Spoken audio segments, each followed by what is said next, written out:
Welcome to Films and Stuff with your hosts, Pete Mitchell and Ethan Hunt. Hi, everybody. Welcome back to Films and Stuff podcast, our first episode of 2024.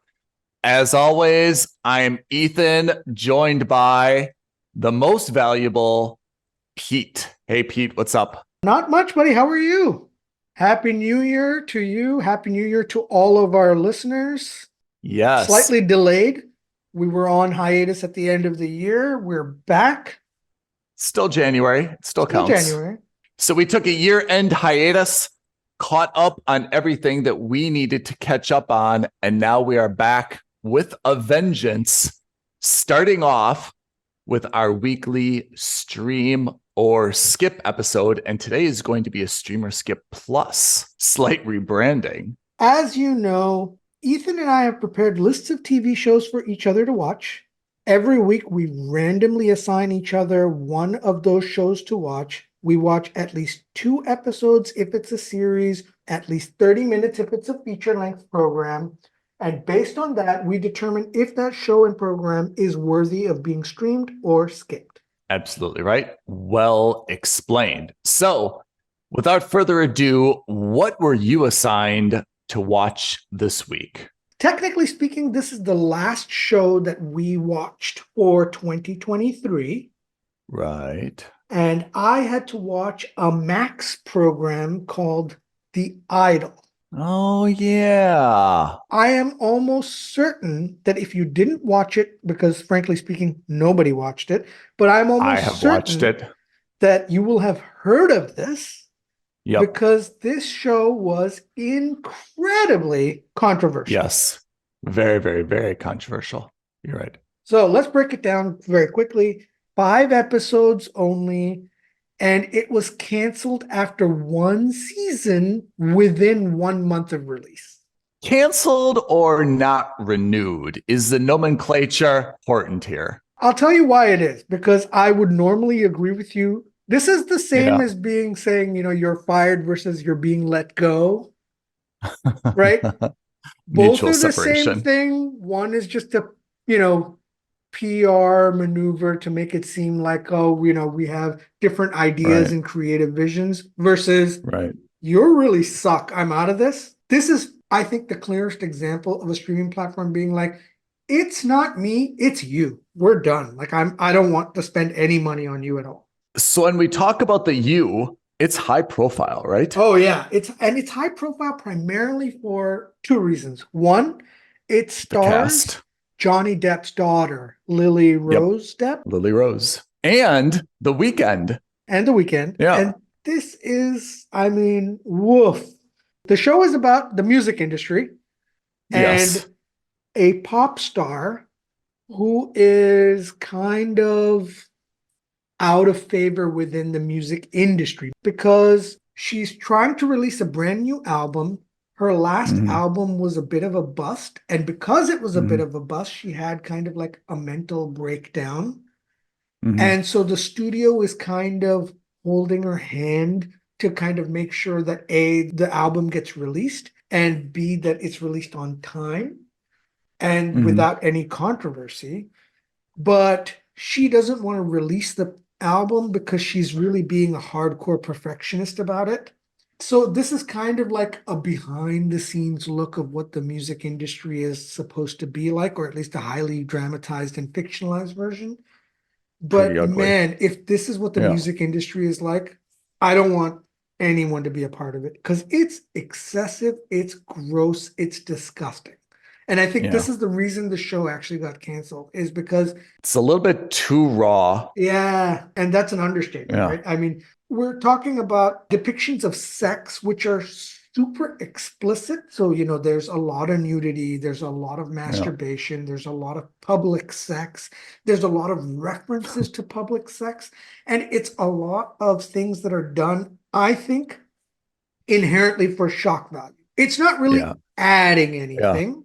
The closest parallel I can think of is the very first season of Game of Thrones. There was a lot of nudity and a lot of sex and a lot of incest that was at least initially, it seemed very gratuitous.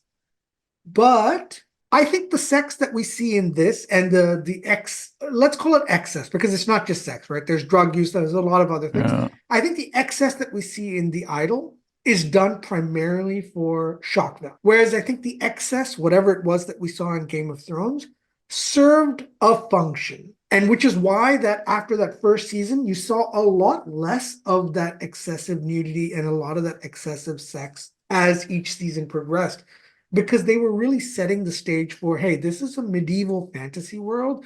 This is the reality of the behavior and of, the different kinds of roles that genders and, even jobs had to function in society.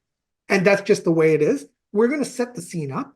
We're also going to show you some excessive incest, but that's just to show you how, serious this family is about each other. And that's it, right? I mean, we didn't really see much more of Cersei and Jaime Lannister getting it on and being incredibly open about themselves after that first season. I would even say after the first couple of episodes. And this does not hold back throughout all 5 episodes. I had to stop. Like after the first episode, I was just like, I don't want to do this anymore. Like I feel gross watching it. After the second episode, I'm like, oh my God, I'm glad I don't have to watch any more of this because it's just awful. So you didn't watch it to the end? Oh, I couldn't. I just couldn't. Oh. Yeah. It's just not my style. I watched it to the end and I have a few strong thoughts. A lot of it dovetails with what you said. I mean, definitely the sex is excessive, but that wasn't, I didn't think, the most revolting part. The most revolting part I thought was kind of the emotional abuse. And it got more into kind of like a cult.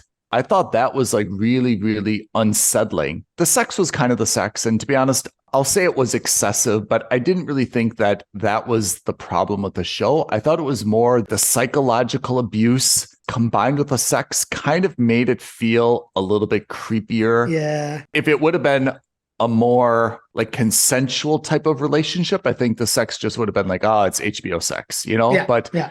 I think that the kind of the psychological drama, which I thought really veered into kind of a cult type situation, that was very, very disturbing to me. And that's what I did not like about the show.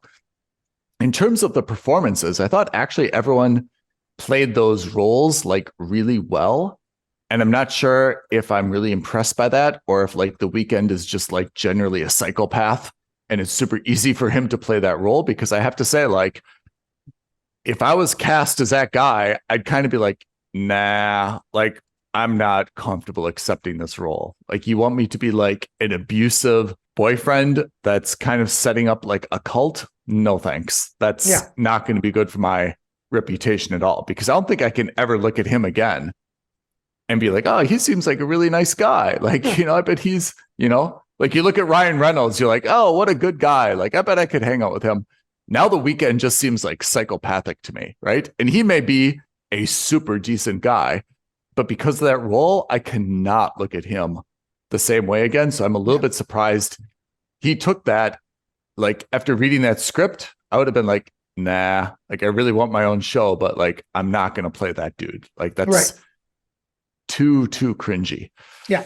I can see why it didn't get renewed for a second season. But that being said, the story would have been kind of good if it would have, you didn't see the end, but it left off at a good place where a second season actually would have made a lot of sense. Okay. Yeah. I mean, I'll take your word for it, but. Yeah. So, I mean, I guess you're giving it a skip. Is that what I'm deducing from your? Yeah. I'm going to say it's a mooch. Okay. I mean, definitely I was entertained by it.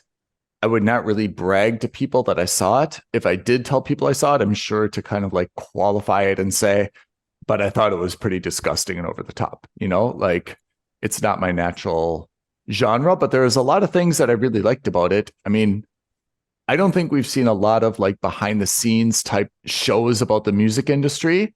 And in a way, Lily Rose Depp, even though she's not terribly a sympathetic figure for a lot of reasons, I mean, as a character. The way that the studio and her record label and like adults kind of manipulated her and like disregarded her overall like emotional well-being and even her physical well-being was kind of gross. And I guess you could probably, I mean, think back to kind of like the pop culture, you know, like 10 or 15 years ago with like Britney Spears, Christina Aguilera, you know, more recently, kind of the Taylor Swift stuff. It seems like that's a pretty seedy industry. And unless you've got like your dad around to kind of like protect you, somehow you're going to really be like manipulated or twisted by people that just think that you're replaceable and they'll find a substitute. Either you're going to do this or they'll find someone else. And you even saw the same thing, I think, in that show. I'm not sure if you got to that episode, but like one of her backup singers was kind of like groomed to replace her. They're like, hey, if she can't do it, then you do it. Like, you guys are all the same. You're all the same height, weight, blah, blah, blah. Like, if she's not going to play this game, then we'll just get you to do it, right? And then she's like, yeah, that's great. And then once Lily Rose's character like pulled herself together, then they just disregarded that girl. And they're like, yeah, we don't need you anymore. You're out, right? So kind of a brutal industry, it seemed. Yeah. All right, so that's The Idol. Pete coming in with a scorching skip. I gave it a little bit more generous mooch, but it's only one season and not even a season. It's only 5 episodes, right? That's right. Ugh. Shorter and shorter. Okay. Now, I had been assigned something on Peacock, which is a whole nother issue that we should discuss. Oh, yeah. Something on Peacock called Girls5Eva. The 5 is the number 5, not FIVE. This is a modern day tale, and I should say that it's created by Meredith Scardino, who's actually very well known for, she wrote like 1,000 episodes of the Colbert Report. Oh, she wow. wrote almost 400 episodes of David Letterman, a lot of Unbreakable Kimmy Schmidt with Ellie Kemper, you know, the lady from The Office, Erin. You know, she's done some stuff for SNL. She's done some stuff with Amy Sedaris, Jimmy Kimmel, Tina Fey. So she's kind of like all in that like SNL cast type bubble. But she's always been a writer. She's never appeared. So this show, it's about a girl band that was popular, let's say in like the 90s. And now they're just kind of like all moms and old and doing their own thing, try to like get on with their lives. And a rap star puts in one of his new releases a sample of one of their old pop songs. And it basically like rejuvenates them. And now like all of Gen Z is like, oh, who's this group? They were amazing. So they've got kind of like this new breath of fresh air, a new lease on life.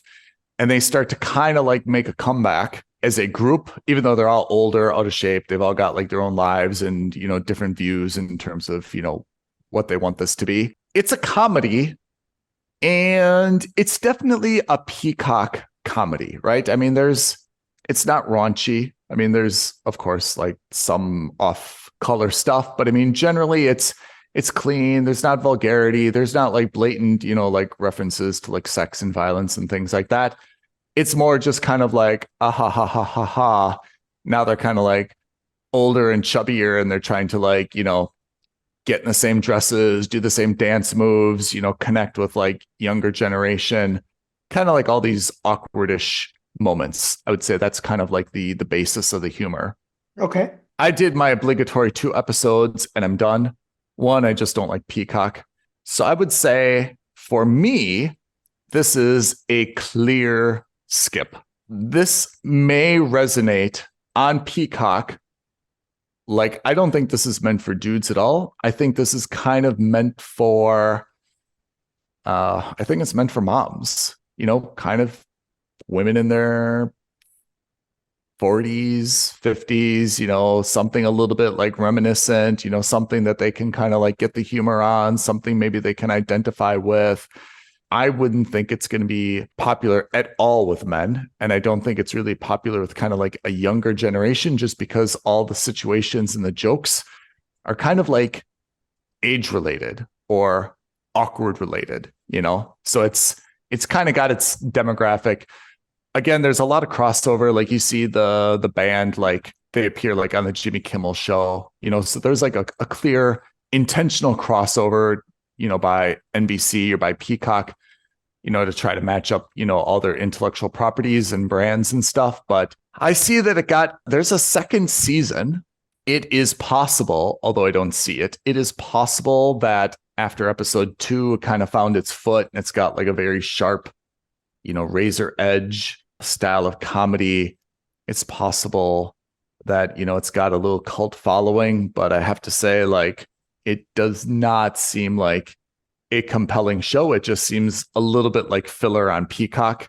And maybe Peacock is just keeping it going just to kind of like fill their programming, Right.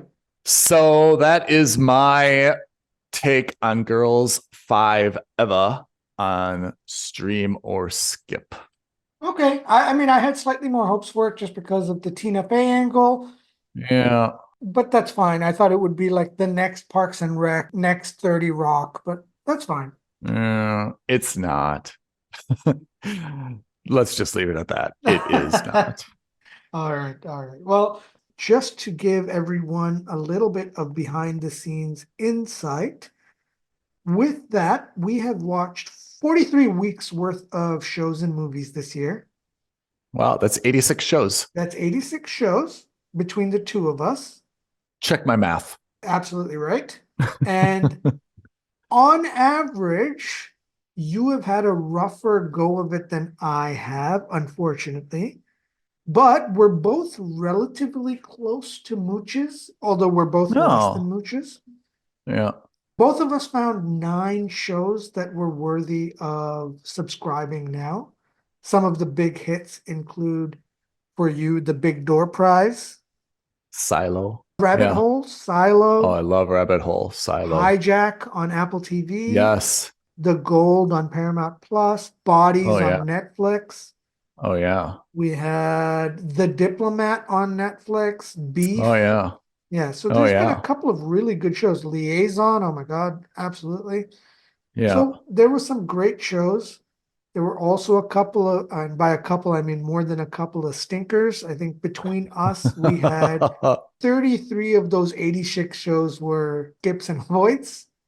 Look, I have to say, I'm okay if I watch 40 shows to have 10 or 25% that are just fantastic and 15 that just suck. Because for those 15, you and I both know that we're only watching 1-2 episodes. We're not dedicating time. That's right. Yeah. But to find those 10, golden shows, because then you watch those 10, I watch those 10, it basically gives us like 20. Yeah. That's the exact right point, because on the basis of your recommendation and the shows that you watched, both of our average scores go up dramatically, because when Ethan gives me a recommendation or says, this is a must watch. That's right. This is a must subscribe. I immediately stop what I'm doing and watch that, because I know that, hey, if Ethan likes this movie or this TV show, then there's a pretty good chance I'm going to like it too.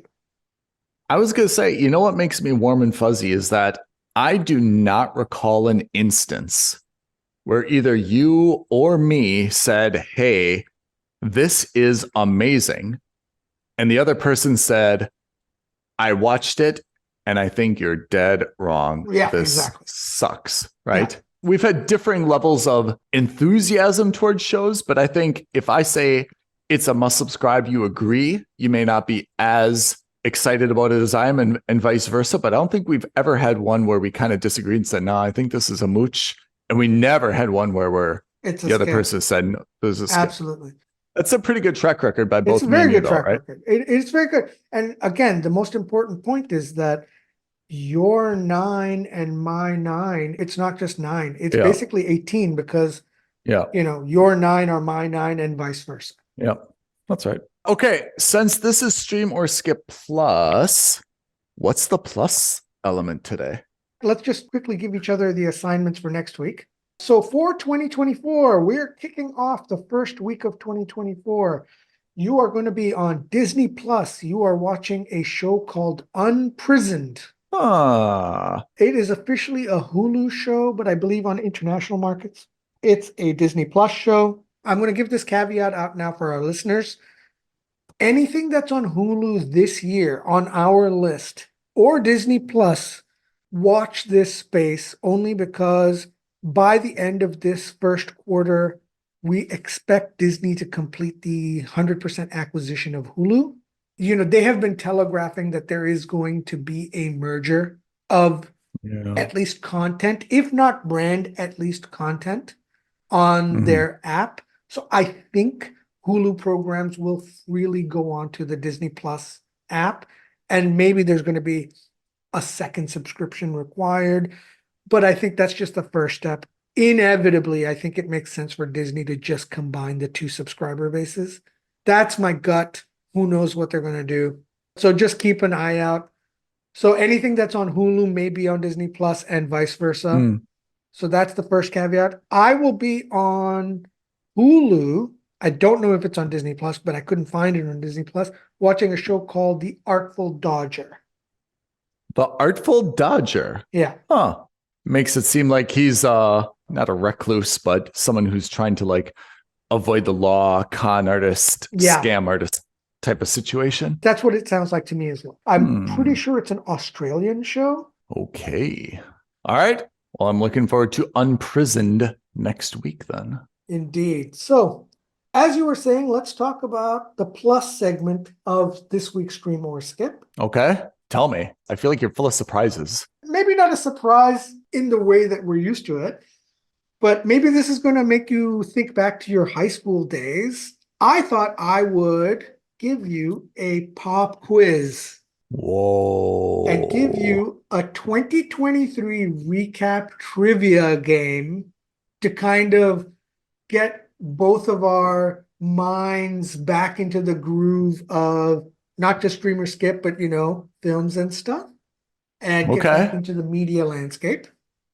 I'm up for it. I'm willing to put my 2023 entertainment knowledge to the test. I feel a little bit sweaty palms about it, but let's see what you've got in store. No problem. There's only 13 questions, so it's not so bad.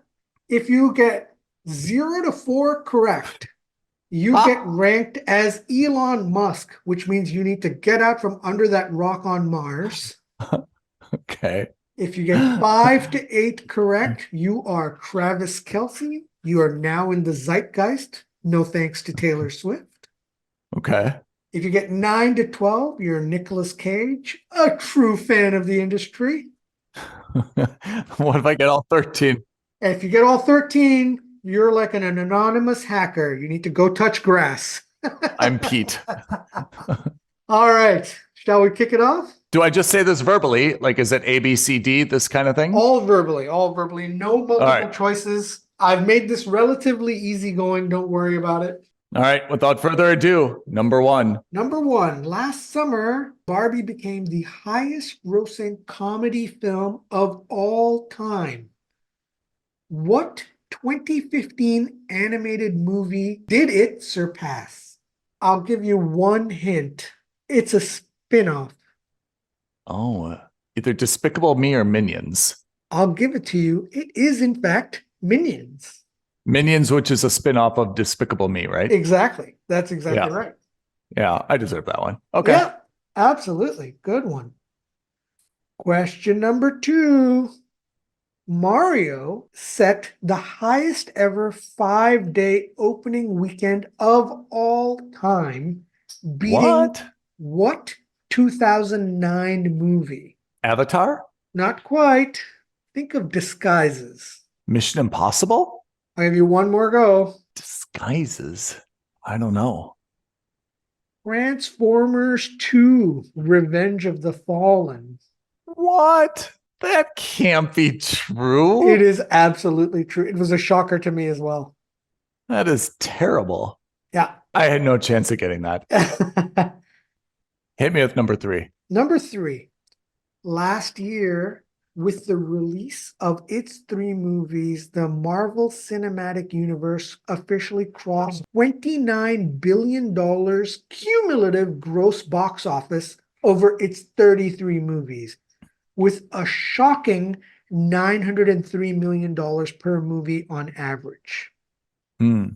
What franchise is in second, technically third place? What franchise is in first? So the MCU is considered one franchise, $29 billion collectively. So what franchise comes in third place? So you're saying MCU is number one. Yeah. And you're asking me what is number three? Yeah, because number two could theoretically be a part of number one. Oh, I see. So number two has to be like Avengers then, right? You're on the right track. I thought you said number two is part of number one potentially, right? They're considered wholly a part of the MCU, the Avengers. Oh, I see. But that's exactly the right mindset. Oh. What other superhero could potentially be seen as a part of the MCU but may not be part of the MCU? Oh, then it would be Spider-Man. That's exactly right. So Spider-Man is number two. That's number two. 10.5 billion. Number three, it's going to be either Fast and the Furious or Transformers. Which do you think it is? I think it's, I hate to say this, I think it's Transformers. I forgot about the almighty Star Wars coming in third with 10.3 billion. Really? Yeah. Where are Transformers and Transformers was, I think, number 5 on the list. Fast and the Furious came in 7th place with 11 movies. Oh man, Star Wars. Yeah, that's, oh man, I'm sorry. That's hurtful. That's hurtful. All right. I'm 1 for 3. This is not looking good. Okay. It's all right. We've got a few more to go. Last year, we saw one of the longest writer strikes the industry has seen. How long did the writer strike last in days? And I'll give you a leeway of plus and minus 10 days. 120, 115. 115? Yes. You just missed it. It was 148 days. I was going to say 120, but even 120 with my plus minus wouldn't have got me there. Yeah. It's 148 days, huh? It was a long one. Almost 6 months. Yeah. Wow. Yeah. It was a big one. Okay. All right. Okay. Number 5. Ember and Wade are the main characters in which 2023 blockbuster movie? It's got to be Deadpool. Deadpool did not get released in 2023. Ember and Wade? Yeah. Think of the names. Ember and Wade. Those are the hints. Oh, it's Fantastic Four. Also did not get released in 2023. This is probably going to be harder for you, I just realized, because you don't watch this genre. I'll tell you the genre, animated movies. It's got to be then Spider-Man Beyond this. Oh, no, hold on. It's Elemental. It's Elemental. There you go. You got it. By the skin of your teeth, you got it. Bring it on. I can get the last 8. You can do this. All right. Let's complete the trilogy in terms of name. All right. And I'll give you a little bit of leeway. Magic Mike was the first movie. Magic Mike Double XL was the second movie. Magic Mike either rides again or dances again. I'll give you the hint. He's the GOAT. Magic Mike, the greatest of all time. Come on, think about it. He's the documentary GOAT. Oh. Magic Mike, Come Fly With Me? Magic Mike's Last Dance. Oh, Last Dance. Good hint. Good hint. That's on me. That's on me. All right. Number 7. Who directed Creed 3? Oh, that's a good question. Well, Michael B. Jordan directed it. Nailed it. All right. That was intended to be difficult, but exactly. That's right. Yep. That's exactly right. Yeah, it's Michael B. Jordan. Good. All right. Next one. Whose 2023 acting credits? So all of these movies came out in 23 include Barbie, Fast X, and Shazam! Fury of the Gods. This one actor appeared or was a voice in all 3 of these movies. In Shazam! Fury of the Gods, Barbie, and Fast X. The Rock was not in Barbie, right? No, he was not. And Ryan Gosling wasn't in Shazam. Mm-hmm.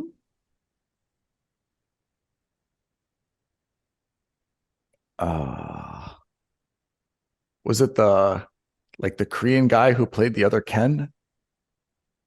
No, that's Simu Liu. No.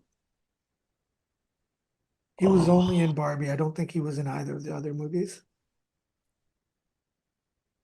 I don't know. I don't have this one. Helen Mirren. Helen Mirren was in all three of those? Yeah. I have to say, I didn't remember her in any of them. Really? Yeah, she was in Fast X and she was the main bad guy in Shazam. Shazam, yes. Who is she in Fast X? Jason Statham's mom. Oh. And who is she in Barbie? The narrator. That one's tough. Pete, I have to say, most of these are on me. That one might not be on me. That might not be on you.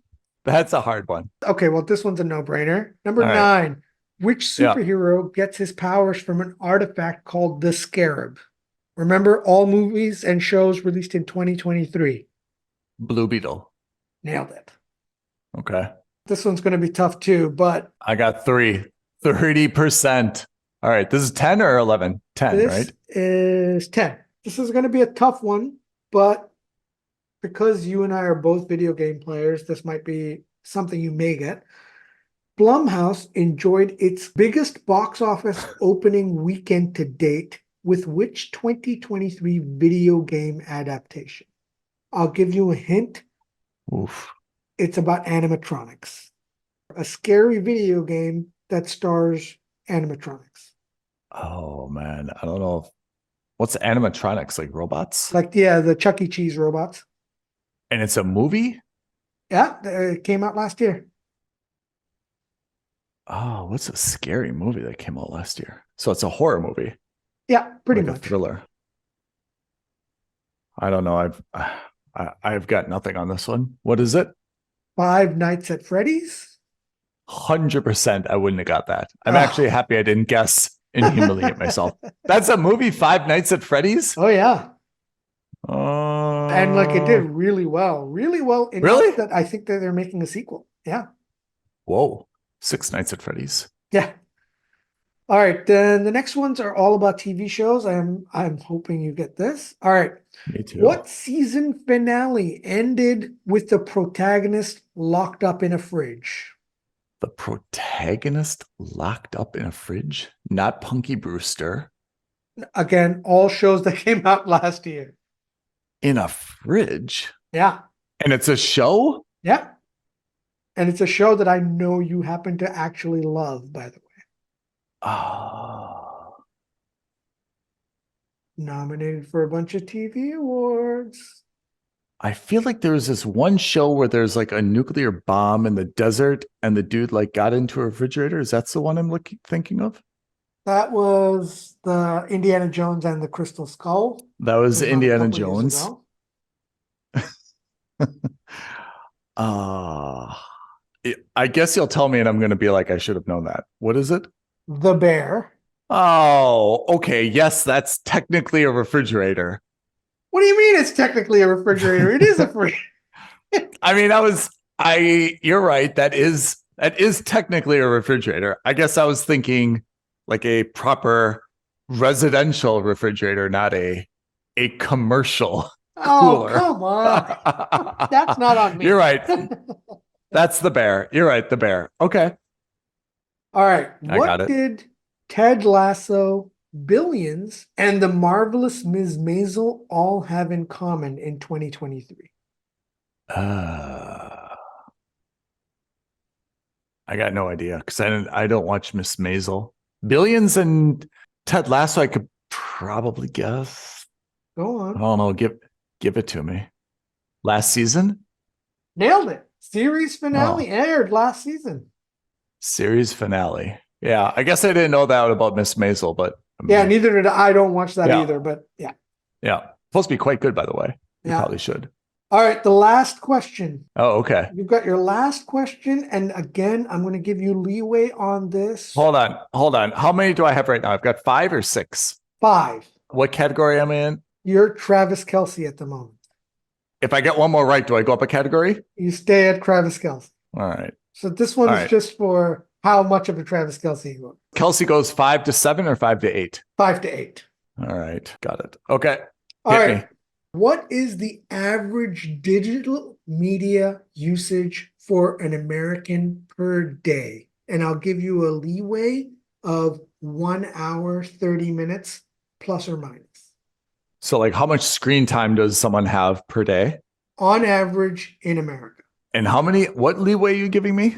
90 minutes. Let's just talk about what this includes. This does not include like sitting in front of your computer at the office, right? It's just personal. This is not like social media and Twitter. Yeah. This is just streaming platforms and, like movies on demand, that kind of thing. All right. So I'm going to say 30 minutes in the morning on the commute. Okay. 30 minutes in the evening on the commute. That's 1 hour. 1 hour in the evening.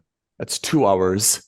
1 hour before going to bed. That's 3 hours. And I'm sure it's higher than that. So I'm going to say 3.5 hours. All right. Are you ready for this? This figure absolutely floored me. Are you ready?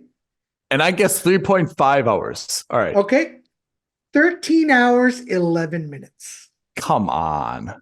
That is the average digital media usage for a single American per day. I mean, I find that a little bit hard to believe, right? I had to double check it twice because I couldn't believe it. So you had to triple check it. I mean, I guess, look, I'm not on my phone now, but I mean, I guess my phone is like on a website or like something is open. So maybe by that metric, but I find it hard to believe, like even on a Saturday, today's a Saturday, by the way, to wake up at 9 a.m. and to be on digital media until 10 p.m. to be the average. That seems a little bit crazy, right?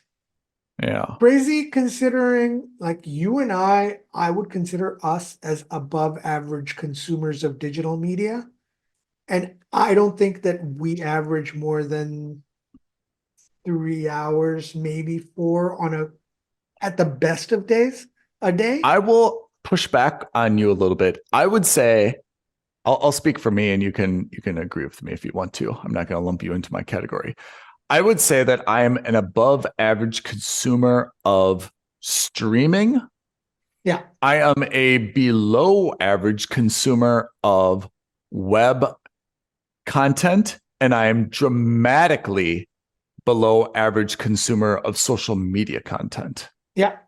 I'm practically with you on that as well. Yeah. I mean, maybe I'd actually be surprised. Maybe I'm average or a little bit above average on web content, just because I do still go to like URLs and websites, and I'm not just like, I'm never on X. I'm never on X. I am on Instagram, but I'm never on X. I'm never on Facebook.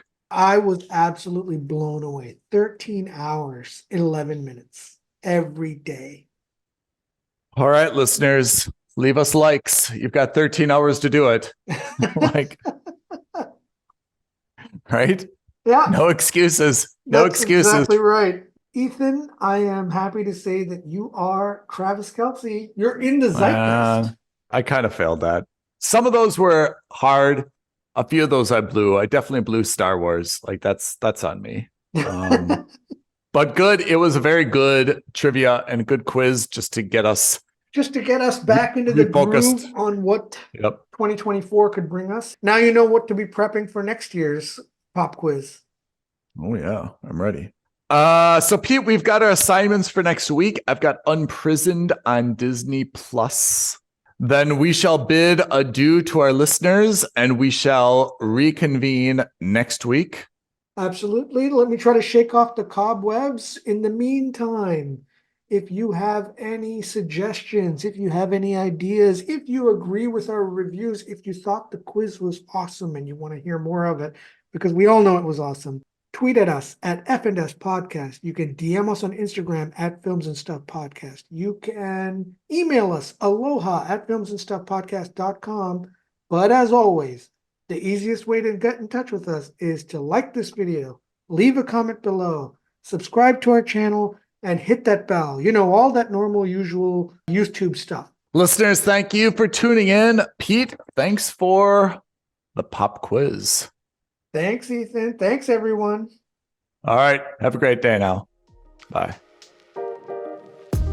Thank you for listening to another episode of Films and Stuff. If you haven't already, please subscribe and review on Apple Podcasts, Spotify, or wherever podcasts are downloaded. Films and Stuff. There is no substitute.